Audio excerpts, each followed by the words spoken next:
Hello students, आज का जो हमारा टॉपिक है वो है मोल कंसेप्ट। मोल कंसेप्ट में आप क्लास 9th के अंदर भी पढ़ चुके हो। आज हम मोल कंसेप्ट को डिटेल से करेंगे। तो सबसे पहले हम चेक करते हैं कि मोल होता क्या है। देखिए, जो हमारे एटम्स होते हैं वो बहुत ही टाइनी पार्टिकल होते हैं, बहुत ही छोटे पार्टिकल्स होते हैं, जिसको आप हमारी जो नॉर्मल मेजरमेंट यूनिट्स होती हैं किलोग्राम वगैरह, उसके अंदर आप उनको मेजर नहीं कर सकते हैं। तो उनकी जो मेजरमेंट करने के लिए हमें एक अलग यूनिट चाहिए थी, वो यूनिट हमारी है मोल। अब मोल को इनडायरेक्टली आप बोल सकते हो एक नंबर है ये, बस mole is just a number, और ये जो नंबर है वो है 6.022 इंटू 10 की पावर 23, जिसको अवोगाड्रो नंबर भी बोलते हैं। इसको रिप्रेजेंट करते हैं हम कैपिटल एन ए से। तो मोल एक नंबर है। अब ये जो नंबर है ये एटम्स भी हो सकते हैं, पार्टिकल्स भी होते हैं, एंड मॉलिक्यूल्स भी हो सकते हैं। फॉर एग्जांपल अगर मैं ये बोल दूं हमारे पास 1 मोल ऑफ कार्बन एटम है, तो इसका मतलब होगा हमारे पास टोटल 6.022 इंटू 10 की पावर 23 एटम्स ऑफ कार्बन है। जैसे 1 kg के अंदर 1000 ग्राम्स आते हैं, 1 किलोमीटर के अंदर 1000 मीटर्स आते हैं। उसी प्रकार 1 मोल के अंदर 6.022 इंटू 6.022 इंटू 10 की पावर 23 नंबर्स आते हैं। और ये नंबर हम एटम्स, पार्टिकल्स और मॉलिक्यूल्स के केस के अंदर लेते हैं। अब देखिए, थोड़ा सा हम चीजों को समझने के लिए थोड़ा सा बैक की हिस्ट्री को चेक करते हैं। मान लीजिए हमारे हम एक कार्बन के एटम को ले रहे हैं, mass of 1 atom of C12, carbon 12 को पीछे के लेक्चर के अंदर हम AMU के बारे में डिटेल से कर चुके हैं, उसी को हम एक बार फिर से चेक कर रहे हैं। जो मास होता है कार्बन एटम का, वो हमारे देखिए किसके इक्वल होना चाहिए, वो होना चाहिए हमारे, देखिए कार्बन है तो इसके अंदर 6 प्रोटॉन होंगे प्लस 6 न्यूट्रॉन होंगे प्लस 6 इलेक्ट्रॉन होते हैं। और जो मास होता है वो न्यूक्लियस के कारण होता है, और न्यूक्लियस के अंदर प्रोटॉन और न्यूट्रॉन होते हैं। तो यहाँ पर आप बोल सकते हो जो मास ऑफ प्रोटॉन होता है वो होता है 1.67 इंटू 10 की पावर -24 ग्राम के इक्वल होता है। और जो मास ऑफ न्यूट्रॉन होता है वो भी सेम एज इट इज होता है। और जो मास ऑफ इलेक्ट्रॉन होता है वो होता है 9.1 इंटू 10 की पावर -28 ग्राम्स के। ये जो मास ऑफ इलेक्ट्रॉन है बहुत ही कम होता है, तो इसको हम लेके नहीं चलते हैं। तो जो मास ऑफ प्रोटॉन होता है 1.67 इंटू 10 की पावर -20 ग्राम्स, ये हमारा 1 AMU एटॉमिक मास यूनिट के इक्वल होता है। तो अब कार्बन 12 के केस के अंदर हम देखते हैं तो 6 प्रोटॉन प्लस 6 न्यूट्रॉन है, तो मैं इसको 12 लिख दूंगा। और इसकी अगर आप मल्टीप्लाई करते हैं 1.67 इंटू 10 की पावर -24 ग्राम से, तो ये इक्वल आ जाता है 12 AMU, 12 एटॉमिक मास यूनिट, या इसको हम बोल देते हैं 12U। देखिए थोड़ा सा समझिए, एक एटम, एक कार्बन के एटम का मास है हमारे पास 12 AMU निकल के आ गया है। इसको हमने निकाला कैसे, जो कार्बन होता है उसके अंदर प्रोटॉन न्यूट्रॉन होते हैं, प्रोटॉन न्यूट्रॉन का जो मास हो गया वो हो गया 1.67 इंटू 10 की पावर -24, 6 प्रोटॉन है 6 न्यूट्रॉन है 6 6 12 हो गया है। अगर इसको मास से मल्टीप्लाई कर दूंगा ये अप्रोक्सीमेट 12 AMU के इक्वल आ जाता है, क्योंकि 1.67 इंटू 10 की पावर -24 ग्राम ये इक्वल होता है 1 AMU के। तो आप इसको 12 AMU बोल दोगे।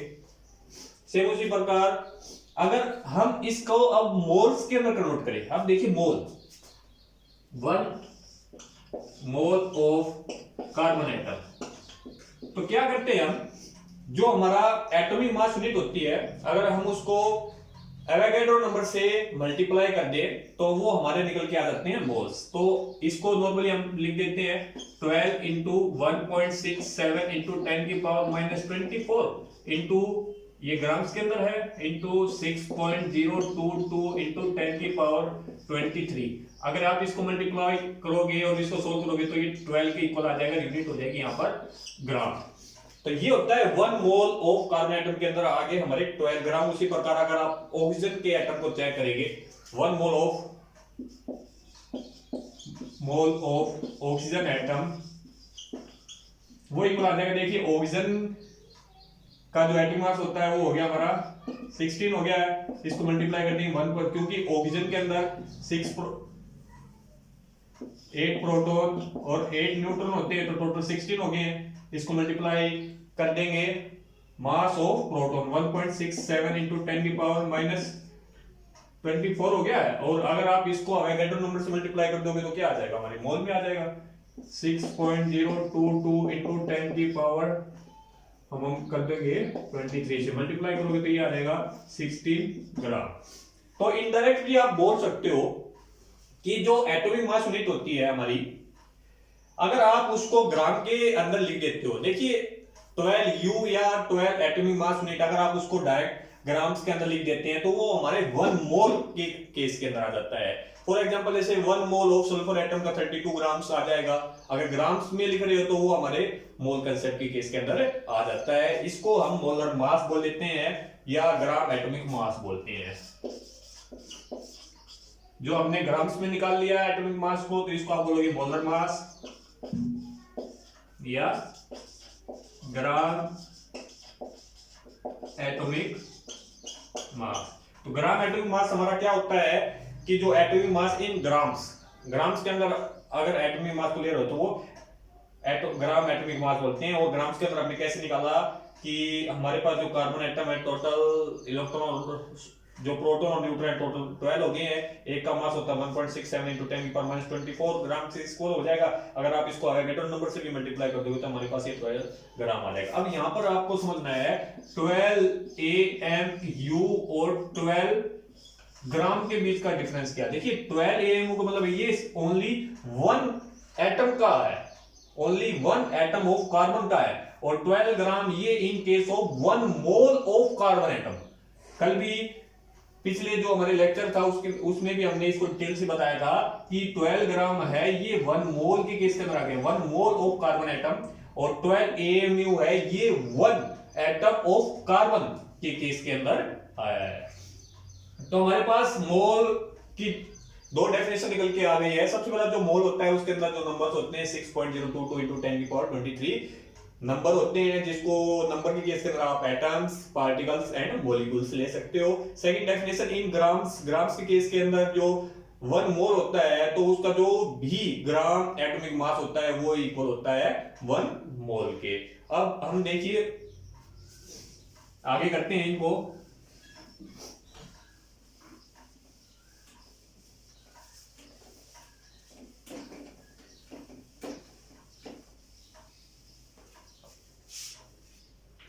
एक बार इसके न्यूमेरिकल्स हम चेक कर लेते हैं।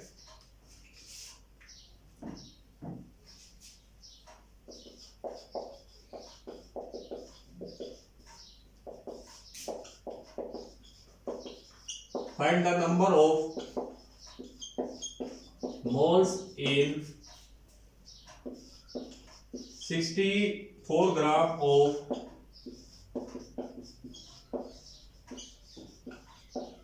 Oxygen atom. तो हमें नंबर ऑफ मोल्स बताने हैं 64 ग्राम्स ऑफ ऑक्सीजन एटम। अब हमें पता है कि ग्राम्स के केस के अंदर आ गया, और ग्राम्स के केस के अंदर जो मोल होता है 1 mole is equal to oxygen का जो एटॉमिक मास, अगर आप उसको ग्राम्स में लिख दोगे तो वो हमारे 1 मोल के केस के अंदर आ जाएगा। तो ऑक्सीजन का जो एटॉमिक मास है वो हमारा 16 है। तो 1 मोल के अंदर अगर आप 16 ग्राम लिख दिया, देखिए ग्राम लिख दिया तो 1 मोल की केस के अंदर, अगर 16 AMU लिखते तो 1 एटम का मास होता। तो 1 मोल के अंदर हमारा आता है 16 ग्राम। तो टोटल हमें 64 ग्राम्स के अंदर निकालना है। तो आप बोल सकते हो कि 16 ग्राम्स के केस के अंदर आता है हमारा 1 मोल, और हमारा 64 ग्राम्स के केस के अंदर आ जाएगा 1/16 इंटू 64। तो ये आ गया हमारे पास 4 मोल आ गए। ठीक है, तो सिंपल से न्यूमेरिकल ऐसे आ जाते हैं। तो इस केस के अंदर देखिए हमारा एक फार्मूला निकल के आया, नंबर ऑफ मोल्स निकाल देगा गिवन मास अपॉन में मोलर मास। तो देखिए सबसे पहला हमारे पास गिवन मास था 64, गिवन मास दे रखा था, उसको डिवाइड कर दिया हमने मोलर मास से। मोलर मास जो आपके ग्राम्स के केस के अंदर है तो नंबर ऑफ मोल्स हमारे निकल के आते हैं गिवन मास अपन में मोलर मास से। ठीक है, इसके ऊपर काफी न्यूमेरिकल आ जाते हैं, 9th क्लास के अंदर भी हमने इन चीजों को काफी डिटेल से किया है। गिवन मास आपको मिलेगा हमेशा गिवन। अब देखिए इन केस ऑफ मॉलिक्यूल्स, ये हम सिंगल एटम्स की बात कर रहे हैं, एटम्स हो गए। इन नंबर ऑफ मॉलिक्यूल्स देखिए फॉर एग्जांपल आप ले सकते हो जैसे N2 हमने ले लिया, N2 मॉलिक्यूल्स। तो इसको देखिए N2 मॉलिक्यूल्स का मतलब क्या है, यहां पर 2 एटम है, 2 एटम्स ऑफ N, 2 एटम हो गए ना। देखिए N2, N के कितने आए हुए हैं, 2 एटम है, तो 2 एटम्स ऑफ नाइट्रोजन के हो गए हैं। एक एटम का एटॉमिक मास कितना होता है नाइट्रोजन का, 14। देखिए एक एटम का जो एटॉमिक मास होता है 14, तो 2 का कितना हो जाएगा, 2 इंटू 14, 28 आ जाएगा ना। अगर आप इसको ग्राम्स के केस के अंदर लोगे तो वो हमारे मोल के केस के अंदर आ जाएगा। ठीक है, तो इसको आप बोलते हैं हम मॉलिक्यूलर मास। देखिए अगर मॉलिक्यूल्स का अगर आप मास निकाल रहे हो तो ये हमारा निकल के आएगा मॉलिक्यूलर मास, या इसको हम बोल देते हैं ग्राम मॉलिक्यूलर मास भी हम इसको बोल देते हैं। उसी प्रकार जैसे O2 है, O2, तो O2 का हमारा जो मॉलिक्यूलर मास कितना हो जाएगा, 2 इंटू 2 आए हुए हैं, एक का एटॉमिक मास कितना होता है 16, और मॉलिक्यूल के इसके अंदर 2 आए हुए हैं, 2 इंटू 16 32 हो जाएगा। ये हमारे सिंपल से न्यूमेरिकल थे। अब देखिए नेक्स्ट,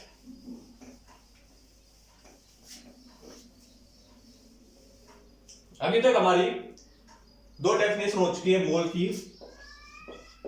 फर्स्ट डेफिनेशन थी हमारी नंबर ऑफ क्वांटिटी के केस के अंदर, तो क्वांटिटी के केस के अंदर आ जाएगा 6.022 इंटू 10⁻23 नंबर,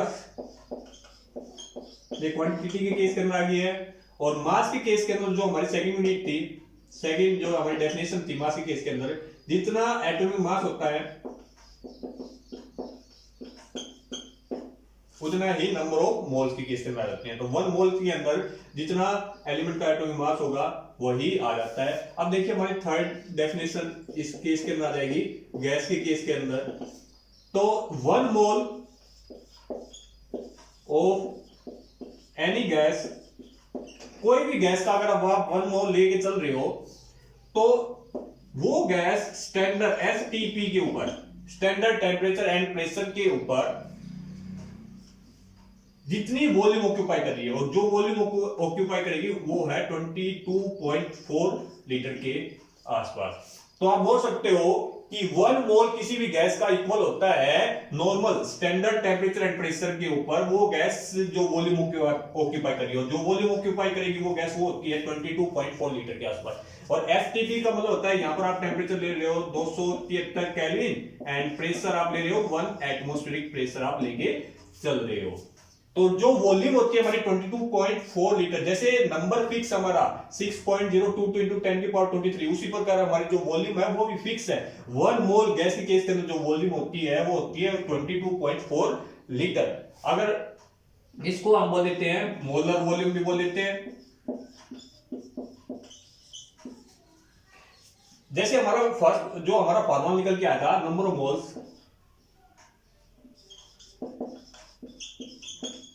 वो था हमारा जो मास दे रखा था अपन में मोलर मास था, उसी प्रकार जो वॉल्यूम गिवन हो जाएगी अपन में मोलर वॉल्यूम हो जाएगी।